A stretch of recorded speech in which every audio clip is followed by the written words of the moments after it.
Hello student, आज हम आपका +1 क्लास का थर्ड लेसन देखेंगे। इसमें आप अपवाद अंतर को देखोगे। अपवाद अंतर का मतलब होता है नदियों का तंत्र, यानी कि नदियाँ कहाँ पर बहती हैं, कौन सी नदी किस नदी की सहायक नदी है, ये सब चीज़ें। आपने वर्षा ऋतु में बहती हुई नदियाँ, नाले तथा वाहिकाएँ देखी होंगी, जो कि अतिरिक्त जल बहा के ले जाती हैं, और अगर ये वाहिकाएँ न होती तो बड़े पैमाने पर बाढ़ आ जाती। तो ये सब चीज़ें तो आपने देखी हैं। कहीं पे आपने एक पानी की पतली धार देखी होगी, तो कहीं पे आपने काफ़ी लंबे चौड़े क्षेत्र में पानी को बहते हुए देखा होगा वर्षा ऋतु में। जहाँ ये वाहिकाएँ अवरुद्ध या अस्पष्ट हो जाती हैं, वहाँ पर बाढ़ आना सामान्य घटना होती है। यानी कि जहाँ पर वाहिकाएँ नहीं बहती, एक निश्चित दिशा में पानी नहीं चलता, तो आसपास के क्षेत्र में पानी फैल जाता है और इस कारण से वहाँ पर बाढ़ आ जाती है।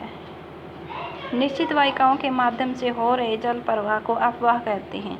यहाँ पे आपका एक बिल्कुल छोटा सा प्रश्न बनता है, क्या बनेगा कि अपवाह क्या होता है। तो निश्चित वाहिकाओं के माध्यम से हो रहे जल प्रवाह को अपवाह कहते हैं। इन वाहिकाओं के जाल को अपवाह तंत्र कहा जाता है। किसी क्षेत्र में अपवाह तंत्र वहाँ के भूवैज्ञानिक समयावधि चट्टानों की प्रकृति और संरचनाएं, स्थलाकृतियाँ, ढाल, बहते हुए जल की मात्रा और बहाव की अवधि का ही परिणाम होता है। यानी कि यह सब चीज़ें सहायक होती हैं।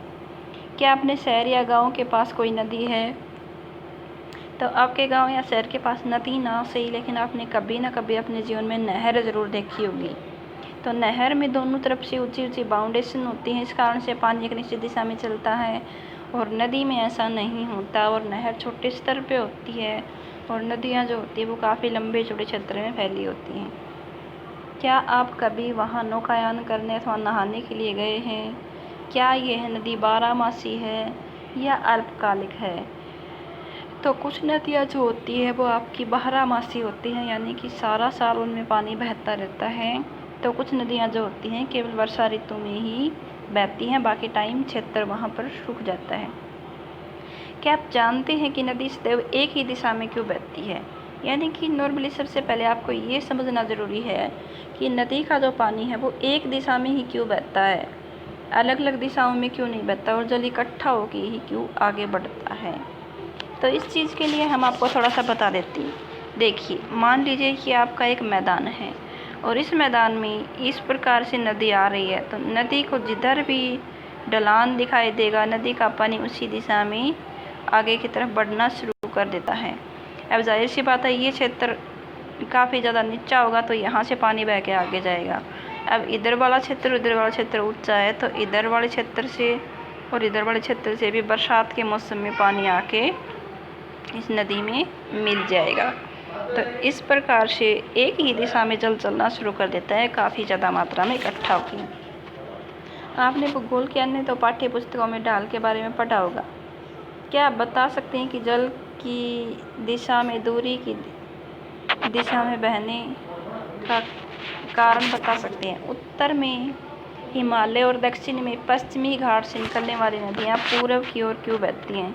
यानी कि एक तरफ तो आपकी हिमालय वाली नदियाँ और दूसरी आपकी पश्चिमी घाट की नदियाँ, तो ये पूर्व की ओर क्यों बहती हैं? तो पूर्व की ओर बहने का मतलब है इधर से आने वाली और इधर से आने वाली नदियों के लिए इधर वाला क्षेत्र जो है वो नीचा होगा। नीचा है तो फिर इधर चलना पानी के लिए आसान हो जाएगा।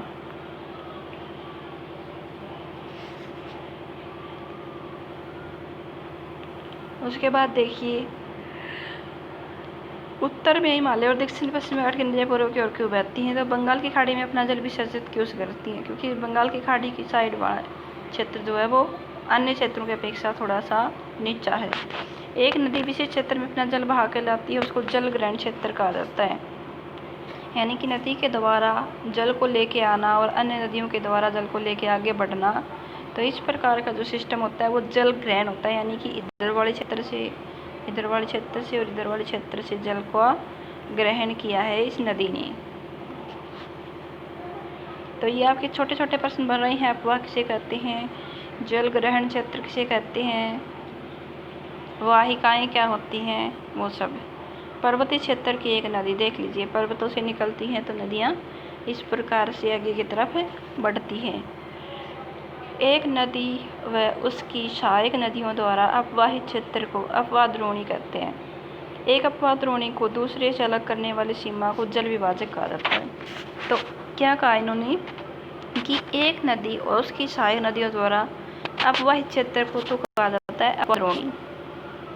एक अपवाद-द्रोणी को दूसरे से अलग करने वाला जल विभाजक, यानी कि एक नदी इधर से बहती है और एक इधर से बहती है, तो ये जो आपका बीच वाला क्षेत्र है, ये अगर इन दोनों क्षेत्रों की अपेक्षा उच्च होगा और ये वाले क्षेत्र निम्न होंगे, तो फिर आपका इधर वाला और इधर वाले क्षेत्र से ये नीचे और ये ऊंचा है, तो यहाँ इसको हम क्या बोलेंगे, इसको हम बोलेंगे जल विभाजक या जल संभर कहते हैं। बड़ी नदियों के जल ग्रहण क्षेत्र को नदी द्रोणी, जबकि छोटी नदियों के नालों द्वारा वाहित क्षेत्र को जल संभर कहा जाता है। नदी द्रोणियों का आकार बड़ा होता है और जबकि नदी जल संभर का